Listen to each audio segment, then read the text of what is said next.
गौरीगंज के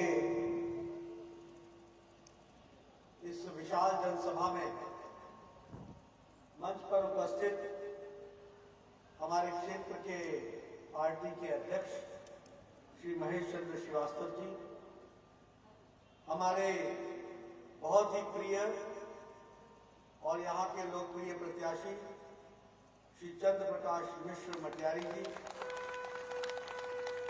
हमारे जिला के अध्यक्ष श्री दुर्गेश त्रिपाठी जी, हमारे बहुत ही वरिष्ठ नेता जो 4 बार से विधायक भी रहे ऐसे सम्माननीय तेजभान सिंह जी, धनवंत सिंह जी पूर्व जिला के पंचायत सदस्य, श्री विजय विक्रम सिंह जी सदस्य पूर्वांचल विकास बोर्ड के, विकास विजय किशोर तिवारी जी, हमारे राघवेंद्र सिंह जी, रविंद्र द्विवेदी जी, अनिल त्रिपाठी जी, श्री प्रियंक हरि विजय तिवारी जी, राजीव शुक्ला जी, प्रदीप सिंह जी, श्री रचना कोरी जी, विजय अग्रहरी जी, श्री के शर्मा जी हमारे नेशनल स्पोर्ट्स पर्सन, सम्मानित मंच और यहाँ उपस्थित इतनी बड़ी संख्या में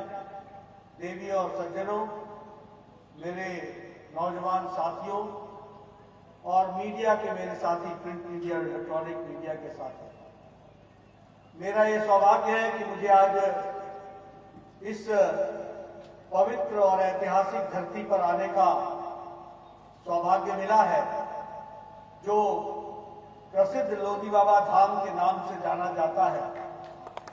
ऐसे पवित्र धरती को मैं नमन करता हूं।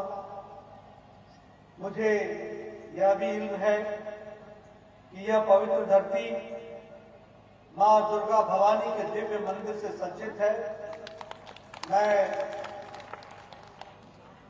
उसे भी नमन करता हूं और हम सब जानते हैं कि भाले सुल्तान शहीद का स्मारक भी यही मुसाफिर खाना में है, जिन्होंने अंग्रेजों के साथ क्रांति में 1857 में एक बहुत जबरदस्त लड़ाई लड़ी। ऐसे वीर सपूतों की धरती को मैं नमन करता हूं और उनसे आशीर्वाद देता हूं। मित्रों, यह चुनाव की बेला है और चुनाव में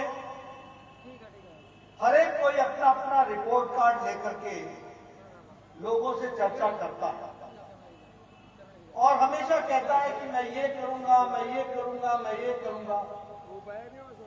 मैं सभी लोगों को एक बात कहता हूं कि पार्टी को इस आधार पर मत तय करो कि क्या पार्टी कल को करेगी। अपने मत का अधिकार को करने के पहले इस बात को सोचो कि किस पार्टी ने पीछे क्या किया है, वही तय करेगी कि वो पार्टी आगे क्या करेगी।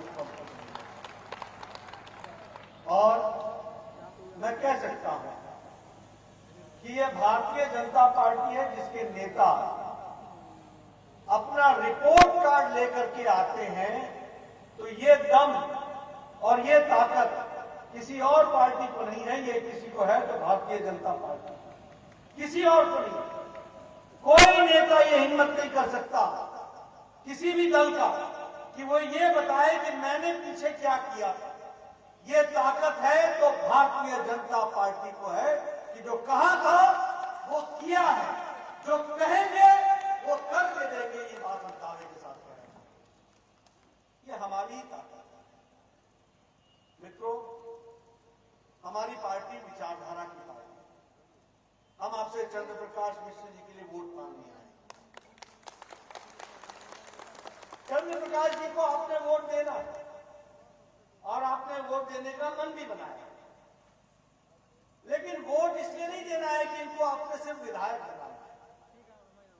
ये वोट इसलिए देना है कि इनके माध्यम से आपने आने वाले समय में उत्तर प्रदेश की तस्वीर और तकदीर बदलने का माध्यम बने, इस बात के लिए वोट दें। और फिर मैं कहने के लिए नहीं कह रहा, भाषण देने के लिए कह रहा। ये हमारी पार्टी है जो सत्ता में कुर्सी से चिपकने नहीं आती। ये हमारी पार्टी है जो सत्ता में बैठ करके किसी को विधायक या सांसद या मंत्री बनाने नहीं आती। ये हमारी पार्टी है जो सत्ता के माध्यम से देश और प्रदेश को उसकी तस्वीर और तकदीर और विचार के आधार पर बदलने आती है। इस बात को भी हमको ध्यान रखना। आप याद कीजिए,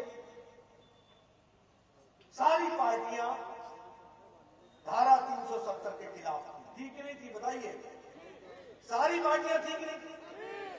यानी देश की एकता और अखंडता के लिए कौन लड़ रहा था? तो बीजेपी लड़ रही थी अकेली। सन 52 से हमने कहा एक देश में दो निशान, दो विधान, दो संविधान, दो प्रधान नहीं चलेंगे। बाकी सारी पार्टियां तुष्टीकरण की राजनीति में समझौता करती रही। लेकिन अगर आपने यहां से स्मृति ईरानी जी को जिता के भेजा तो उन्होंने मोदी जी का साथ दिया। ये मोदी जी की इच्छा शक्ति थी और अमित शाह की रणनीति थी और अमेठी की तरफ से श्रीमती स्मृति ईरानी की उंगली थी जिसने पार्लियामेंट में बटन दबा करके धारा 370 को धाराशाही कर दिया। ये भी हमको याद है। इसलिए मैं बार बार कहता हूं, वोट किसी को सांसद या विधायक बनाने के लिए नहीं होता है, उसको ताकत देने के लिए होता है ताकि वो देश के काम आए। आज धारा 370 जाने के बाद जम्मू कश्मीर भारत का अभिन्न अंग बन गया है और अमेठी वालों तुम भी पीछे नहीं रहे, तुम्हारा भी उसमें योगदान है। इस बात को हमको धन्यवाद है। अगर यहां से आपने उस समय आपने राहुल की तरफ उंगली दबाई होती तो आपको ये फक्र नहीं मिलता कि आप कहते कि जम्मू कश्मीर को अभिन्न अंग बनाने में आपका भी हाथ है। आज आप कह सकते हो क्योंकि आपने सही फैसला किया।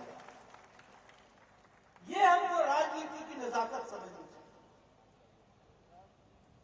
आज 156 कानून जो भारत के जम्मू कश्मीर की धरती पर नहीं लगते थे अब लगने लगे हैं। एसटी का रिजर्वेशन मिलने लग गया, एससी को रिजर्वेशन मिलने लग गया, महिलाओं को प्रॉपर्टी में बराबर का अधिकार मिलने लग गया। वहां एंटी करप्शन एक्ट नहीं था, खाए चलो लूटे चलो दोनों हाथ से, कोई पूछने वाला नहीं था। अब एंटी करप्शन एक्ट लग गया है, दूध का दूध पानी का पानी होगा, बेईमान जेल के पीछे होंगे। ये भी हमको याद रखना चाहिए। इसलिए हम तस्वीर बदलने आए। आप बताइए, समाजवादी पार्टी की सरकार ने राम भक्तों पर गोली चलाई थी कि नहीं चलाई थी? चलाई थी कि नहीं चलाई थी? आजकल अखिलेश जी मंदिर मंदिर घूमते हैं, कभी हनुमान मंदिर की घंटी बजाते हैं, कभी लंबा टीका लगाते हैं। मैं उनसे कहता हूं कि अब घंटी बजा के हो तो क्या, जब चिड़िया चुप गई खेत अब क्या मिलेगा? कितनी भी घंटी बजाओ, आपके ऊपर ये कलंक लगा है कि आपकी सरकार ने राम भक्तों पर गोली चलाई। आप बताइए, कांग्रेस पार्टी ने राम जन्मभूमि को लटकाया था कि नहीं लटकाया था? इतने सालों से अटकाया था कि नहीं अटकाया था? भटकाया था कि नहीं भटकाया था? आज वो खुद लटक गए, भटक गए, अटक गए। लेकिन मोदी जी के नेतृत्व में अब भव्य राम मंदिर बन रहा है। बोलो सियापति रामचंद्र की, एक भव्य राम मंदिर। आपने ताकत दी, उस ताकत के कारण वर्षों का, सदियों का सपना पूरा हो रहा है। इसके लिए हम राजनीति में आए। आप बताइए, सुप्रीम कोर्ट ने कहा कि 13वीं शताब्दी का ये काला दंश वाला कानून जो मुस्लिम महिलाओं को 3 तलाक के दायरे में दमन करता है, यह कानून समाप्त होना चाहिए। किसने कहा? सुप्रीम कोर्ट ने।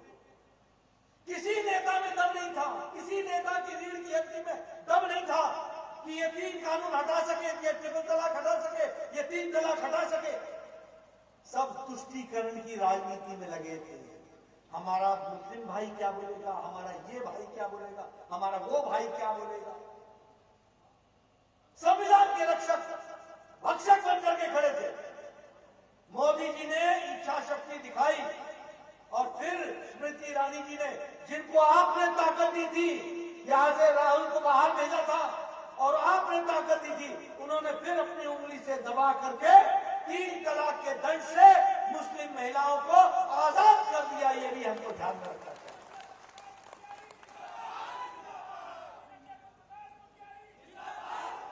आजाद कर दिया।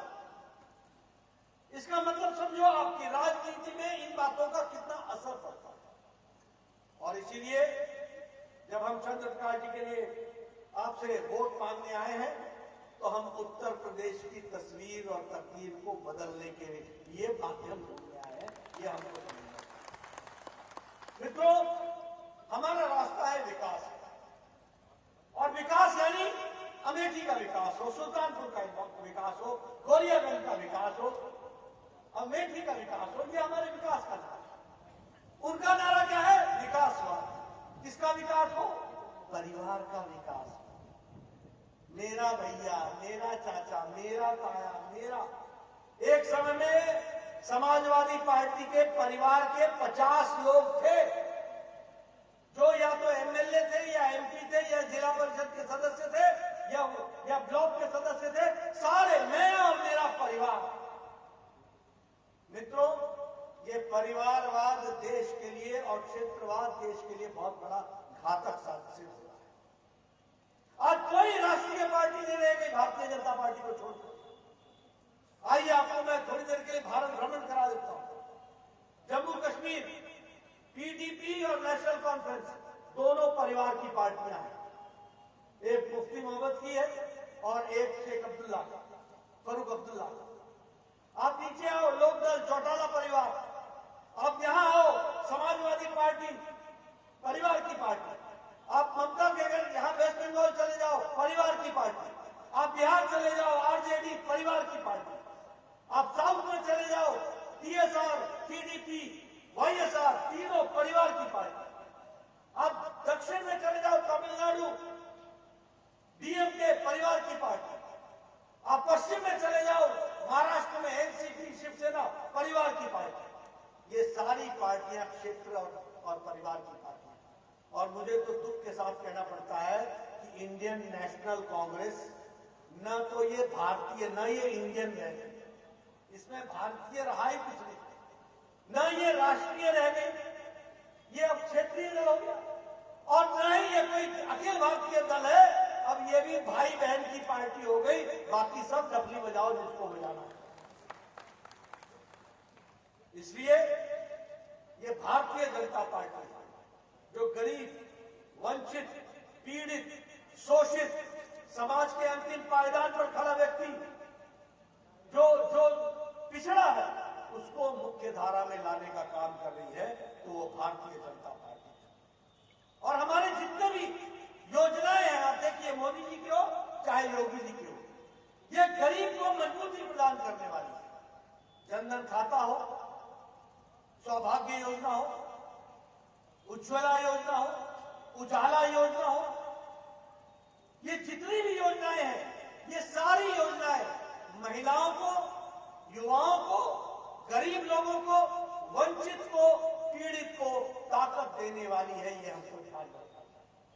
और इसीलिए आप अगर चाहते हैं कि आगे उत्तर प्रदेश में विकास की नई बहार आए और वो विकास जो योगी जी के नेतृत्व में चल रहा है वो तीव्र गति से बढ़े, तो उसका रास्ता है चंद्र प्रकाश मिश्र, और उसके लिए आपको समर्थन करना है। ये मित्रों, अगर मैं विकास की बात करूं, 5 साल के अंदर बताइए, आजकल ये एक्सप्रेस हाईवे बन रहे हैं कि नहीं बन रहे हैं? बन रहे हैं कि नहीं बन रहे हैं? ये बुंदेलखंड एक्सप्रेस हाईवे, ये गोरखपुर एक्सप्रेस हाईवे, ये गंगा एक्सप्रेस हाईवे, ये पूर्वांचल एक्सप्रेस हाईवे, ये 4 लेन 6 लेन बन रहे हैं कि नहीं बन रहे हैं? आजकल हमको लोग बोलते हैं कि मुझे समय दीजिए, मैं आप सुबह बोलेंगे मैं दोपहर तक आ जाऊंगा। मैं बोलता हूं कैसे आओगे? बस आजकल तो एक्सप्रेस वे पकड़ना है, सीधे सीधे 3 घंटे में मैं पहुंच जाऊंगा। मित्रों, ये सड़क नहीं है, ये विकास की गंगा है और विकास का रास्ता है, इसको भी हमको याद रखना चाहिए। आपके यहां 2 all India institute of medical sciences बन गया 5 साल के अंदर। आपके यहां जब मैं स्वास्थ्य मंत्री बना तो 15 मेडिकल कॉलेजेस थे, सिर्फ 15 मेडिकल कॉलेज उत्तर प्रदेश में। आज 59 मेडिकल कॉलेजेस हैं, 59 मेडिकल कॉलेज। यह विकास की कहानी है। आयुष मेडिकल कॉलेज बन रहा है, अटल बिहारी मेडिकल यूनिवर्सिटी बन रही है, आपके यहां जेवर में एयरपोर्ट बन रहा है, अयोध्या में इंटरनेशनल एयरपोर्ट बन गया, काशी में इंटरनेशनल एयरपोर्ट बन गया, जेवर में बन रहा है, लखनऊ में इंटरनेशनल एयरपोर्ट हो गया। ये एयरपोर्ट नहीं है, ये विकास के माध्यम है, विकास के रास्ते हैं। ये हमको समझना होगा, ये हमको ध्यान रखना होगा। और मुझे बताया गया है कि यहां पर भी एक प्रयास हुआ है लोकल वर्क्स का, उन कामों को आगे बढ़ाना है, चाहे स्कूल हो, चाहे सड़क हो, चाहे स्वास्थ्य संस्थान हो, चाहे वो मार्केट एरिया हो, हर एरिया को डेवलप करने का काम जो किया है वह भारतीय जनता पार्टी की, योगी जी की सरकार ने किया है। यह मैं आपके सामने रखना भी चाहता हूं और आपको बताना चाहता हूं। मित्रों, पिछले 5 साल में योगी जी के नेतृत्व में उत्तर प्रदेश आर्थिक दृष्टि से आर्थिक जगत में 7वें नंबर पर था। 5 साल के अंदर यह अब दूसरे नंबर पर आ गया है। एक बार और चंद्र प्रकाश को आप भेजोगे, ये पहले नंबर पर उत्तर प्रदेश खड़ा होगा, ये भी हमको याद रखना। और मित्रों, यहां 5 साल के अंदर 10 नई यूनिवर्सिटीज बनी है। यही 5 साल के अंदर यहां पर 77 कॉलेजेस खुले, 28 इंजीनियरिंग कॉलेजेस खुले। एक विकास की एक नई कहानी लिखी गई। और अब हम लोगों ने तय किया है कि किसानों को सिंचाई के लिए मुफ्त बिजली दी जाएगी। यह हमारा नारा है, यह हमारी योजना है। उसी तरीके से गन्ने का भुगतान 14 दिन के अंदर सरकार करेगी, इसको भी हम प्रयोजन तरीके से करने वाले हैं। और हमारे बहनों के लिए, महिला सशक्तिकरण के लिए हम लोग पढ़ने वाली बहनों को स्कूटी और मोपेड भी देने वाले हैं और नौजवानों को 2 करोड़ लैपटॉप और टैबलेट्स देकर के उनका विकास करना है। इसलिए मित्रों, जहां तक विकास की कहानी है, योगी जी के नेतृत्व में बहुत तीव्र गति से इस बात को आगे बढ़ाया। लेकिन मित्रों, इससे ज्यादा बड़ी बात मैं कहने आया, ये सिर्फ गौरियागंज के विकास का मामला नहीं है, ये सिर्फ उत्तर प्रदेश के विकास का मामला नहीं है।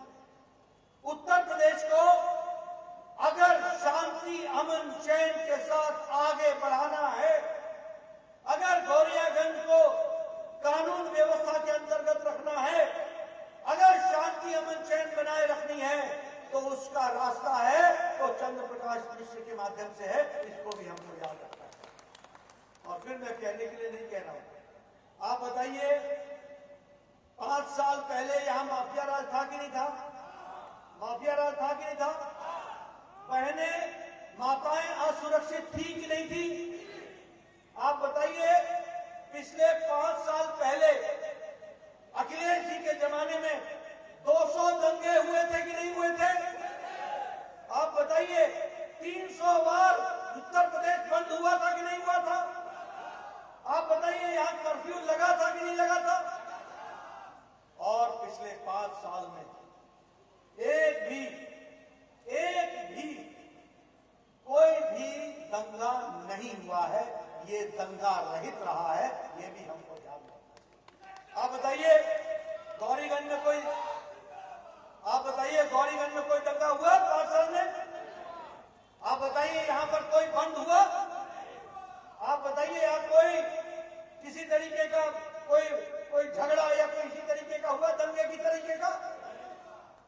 योगी जी के राज में एक भी दंगा नहीं है और अखिलेश जी के राज में 200 दंगे। ये है सोच का तरीका। और इसीलिए मैं कई बार बोलता हूं कि उस समय राजा के आंख पर पट्टी बांधी थी और पिछले 5 साल में योगी राज में आंखें खुली रख करके सबका साथ, सबका विकास, सबका विश्वास और सबका प्रयास मित्रों, देखिए 5 साल पहले आजम खान दंदना रहे थे कि नहीं दंदना रहे थे? आप बताइए, मुख्तार अंसारी दंदना रहा था कि नहीं दंदना रहा था? आप बताइए, आतिक अंसारी दंदना रहा था कि नहीं दंदना रहा था? ये उस समय दंदना रहे थे और योगी जी के राज में 5 साल से जेल में गुल्ली डंडा खेल रहे हैं, गुल्ली डंडा।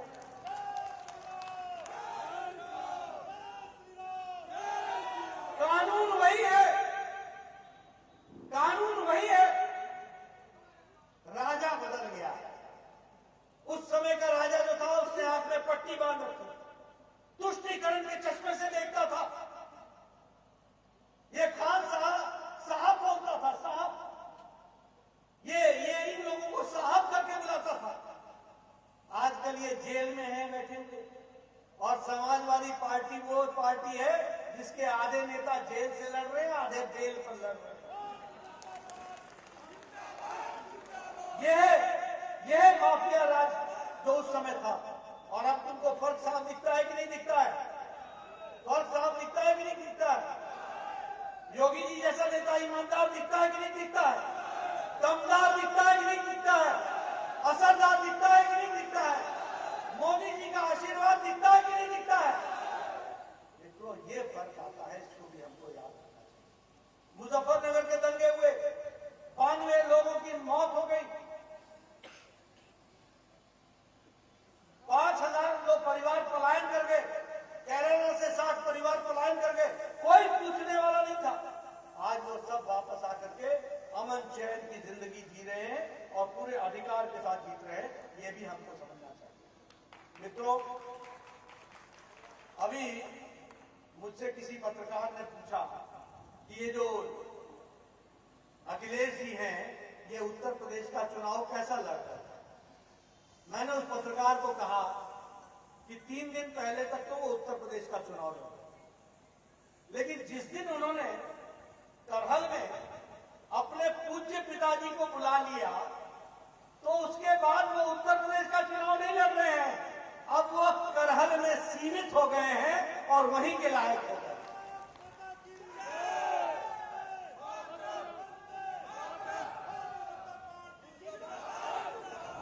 देखो मित्रों, राजनीति में नेता के एक एक्शन से पता चल जाता है कि राजनीति की गवार क्या है, राजनीति की हवा क्या है।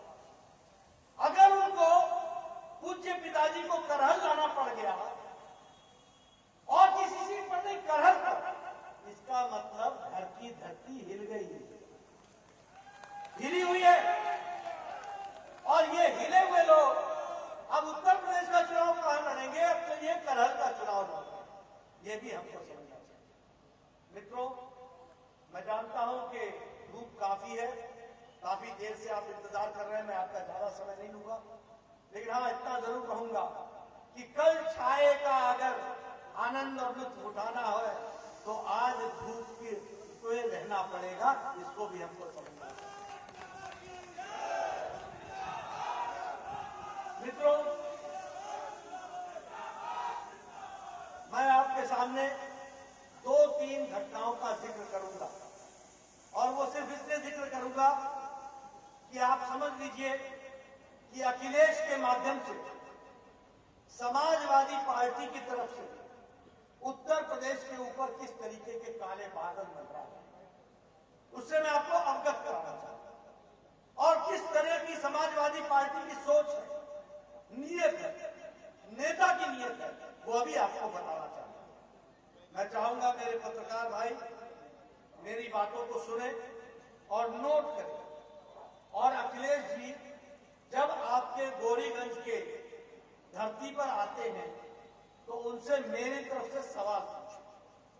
मेरा सवाल नंबर 1 है कि 23 नवंबर को 2007 में कचहरी ब्लास्ट हुआ और एक साथ अयोध्या में, लखनऊ में और वाराणसी में कचहरी में बॉम्ब ब्लास्ट हुआ। इस बॉम्ब ब्लास्ट में 15 लोग मारे गए। इस बॉम्ब ब्लास्ट का जिम्मेवारी इंडियन मुजाहिदीन ने ली थी और इंडियन मुजाहिदीन ने कहा था कि इस ब्लास्ट के साथ साथ जो दशाश्वमेध घाट पर भी ब्लास्ट हुआ है, जो श्रमजीवी ट्रेन का ब्लास्ट हुआ, जो नई दिल्ली में सरोजनी नगर, गोविंदपुरी और पहाड़गंज में ब्लास्ट हुआ, जो संकट मोचन वाराणसी में ब्लास्ट हुआ, जो मुंबई के लोकल ट्रेन में बॉम्ब ब्लास्ट हुआ, ये सारे बॉम्ब ब्लास्ट की जिम्मेवारी इंडियन मुजाहिदीन लेती है।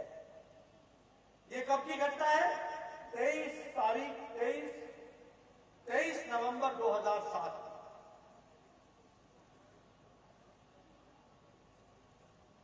इस सारे कार्यक्रम, इस सारे एपिसोड में 11 जुलाई को एसटीएफ, यूपी की एसटीएफ ने, स्पेशल टास्क फोर्स ने हाकिम तारिक कासमी और खालिद मुजाहिद,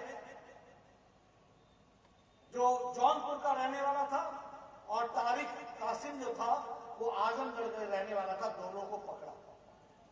दोनों पर इन सारे केस के मुकदमे चले क्योंकि ये सारे केस में उनका हाथ संलिप्त था।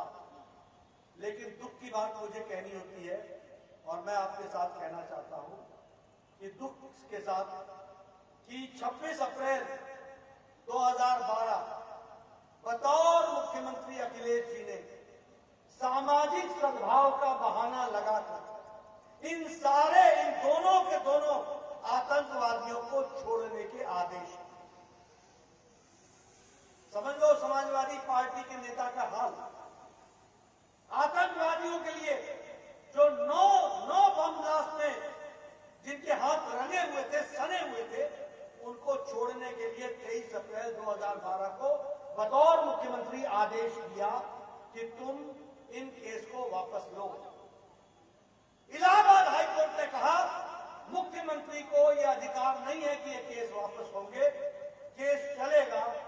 केस चला। इसी दौरान एक और घटना घटी, गोरखपुर गोलघर बम ब्लास्ट, उसमें भी 5 आदमी मारे गए, उसमें भी तारिक कासिम का नाम आया। इन सब पर मुकदमा चला और आज तारिक कासमी को 4 जिंदगियों तक आजीवन कारावास की सजा सुनाई गई। 4 दिन। लेकिन मित्रों इनको बचाया किसने? इनको छूट किसने दी? अखिलेश ने बतौर मुख्यमंत्री। क्या आप ऐसे मुख्यमंत्री को मुख्यमंत्री बनाने के लिए काम करोगे? क्या ऐसे लोगों को मुख्यमंत्री बनना चाहिए उत्तर प्रदेश का? क्या मैं पीछे से सुनना चाहता हूं, ऐसे लोगों को बनना चाहिए क्या, जो आपके रक्षक भक्षक बन जाए? और इतना ही नहीं है, 31 दिसंबर और 1 जनवरी 2007 और 2008 की रात को रामपुर के सीआरपीएफ के कैंप पर AK-56 से आतंकवादियों ने हमला किया। रामपुर उत्तर प्रदेश का आपका रामपुर अटैक किया।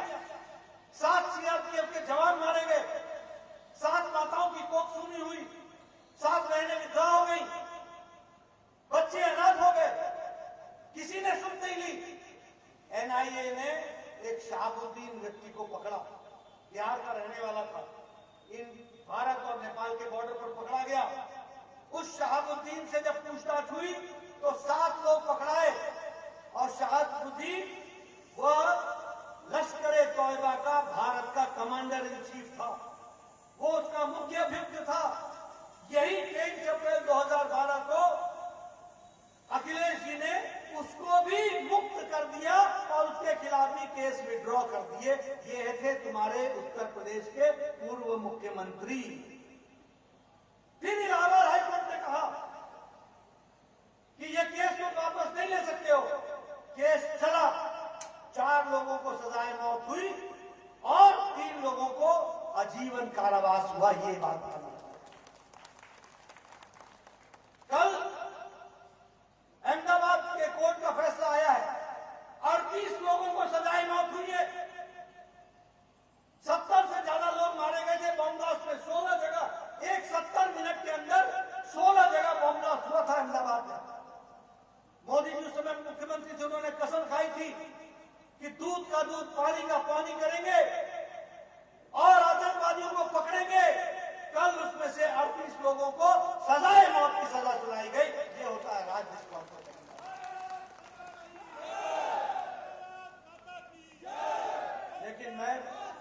लेकिन मैं पूछना चाहता हूं, अखिलेश जी, जब ये 13 अप्रैल 2012 को आपने इन कुख्यात आतंकवादियों को छोड़ने का फैसला लिया, उस समय आपने भारत के संविधान की शपथ ली हुई थी और शपथ कहता था कि मैं ईश्वर की शपथ लेता हूं कि मैं संविधान की रक्षा करूंगा, संविधान को अक्षुण्ण रखूंगा।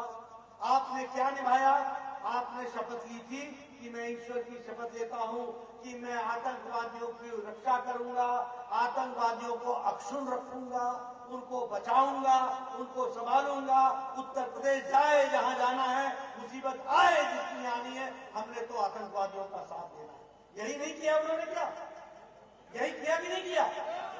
मैं मीडिया वालों से चाहूंगा, मेरे यारों, अखिलेश जी से पूछो। मैं हवाई की बात नहीं करता हूं, मैं तथ्यों के आधार पर बात करने आया। क्या आप उत्तर प्रदेश को ऐसे काले बादल जो मंडरा रहे उनको उनके साथ देंगे? आप क्या ऐसे लोग का साथ देंगे?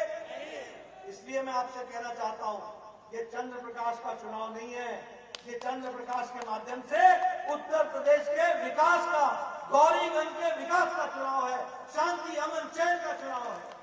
और ये मेरे छोटे भाई हैं, इनको पूरी मदद मिलनी चाहिए। मिलेगी ना? मिलेगी ना? इनके हाथ मजबूत कीजिए।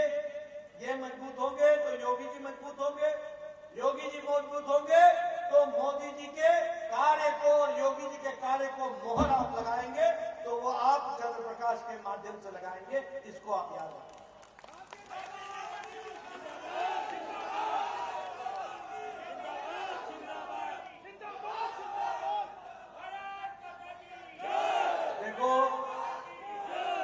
देखो, मैं राजनीतिक प्राणी हूं। तालियों की गड़गड़ाहट से और नारों से समझ लेता हूं कि हमारे चंद्र प्रकाश के प्रति आपका कितना प्यार है। इसके लिए बहुत बहुत धन्यवाद।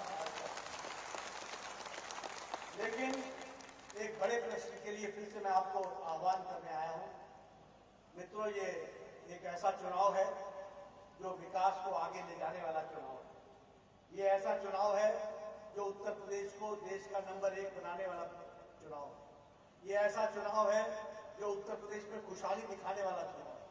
ये ऐसा चुनाव है जो नौजवानों को सशक्तिकरण देने वाला चुनाव है। ये ऐसा चुनाव है जो महिला शक्ति को सशक्तिकरण करने वाला चुनाव है। ये ऐसा चुनाव है जो उत्तर प्रदेश को देश में सबसे आगे खड़ा करने वाला चुनाव है। और इसके लिए चंद्र प्रकाश जी को लाना जरूरी है और इसको हमको पूरा करना, ये हमारे को करना है। आपने मेरी बात सुनी, आपका बहुत बहुत धन्यवाद। जय भारत, जय उत्तर प्रदेश।